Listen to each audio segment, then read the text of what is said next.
what do you take out of the Sunday night win for Seattle over Philadelphia for either team? What do you take out of that, Steve? Well, you know what? I was as surprised as most people. We all thought, did we not? Didn't we all thought that the Philadelphia Eagles were going to play their game like they've been and go in and steal one right in front of the 12s?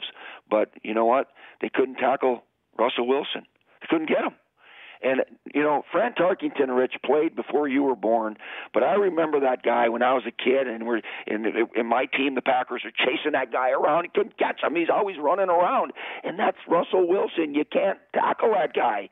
And if they don't have Russell Wilson, forget about it in Seattle. I mean, with all due respect, Pete's staff and John Snyder and the rest of that team, terrific. But Russell Wilson's magic, and he did his thing. And, you know, Carson Wentz's fumble didn't help going in, and, you know, some of those things. But this just tightened it up in the NFC. It really did. Yeah, when you say, didn't we all think that, I'll give you the answer. No, we did not all think that. Only one of us thought. Lone Wolf. You didn't. How? You didn't. You did? Oh, yeah, Steve. I'm drawing a blank on that one, Rich. Yeah, why would that happen? Because it happened less than 24 hours ago, Steve. Why would you draw a blank on that?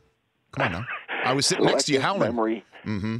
No, look, here's what I think. It's just that's a tough place to win in December at night. It is. Okay, and Wentz, though, I mean, that throw when he was wrapped up without using his legs and his upper body and arm, what was that, 45 yards? In the air, yeah. It ended up being a 51-yard completion. Yeah, I get tired driving that far. I mean, come on. Know, I was watching the game and enjoying it because, you know, I did a little thing. Remember, Mini Mooch yesterday was on those two guys running around making plays like that, right? Uh-huh. And it's just a thrill to watch those kids play.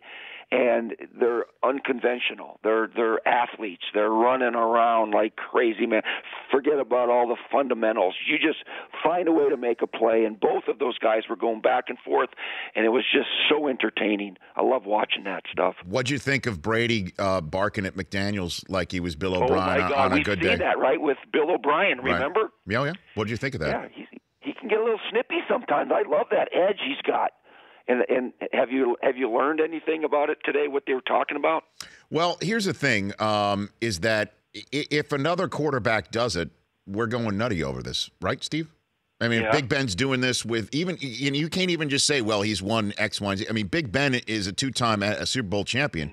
He does this with Todd Haley tonight on Monday Night Football. It's all nuts on shows like this the next day, wouldn't you say? Yeah, maybe. Yeah, that's true. Maybe it's the perception – or the image that Tom Brady has, not because he's from Michigan, but because he's a good guy and he's got a good disposition and he's a likable character, and you see him go cuckoo like that on the sidelines, you must wonder, okay, because Josh and Bill O'Brien, they coach hard, all right, and so sometimes maybe they hit a nerve.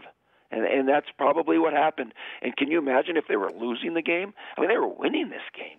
But anyway, that happens once in a while. There's so much emotion down there.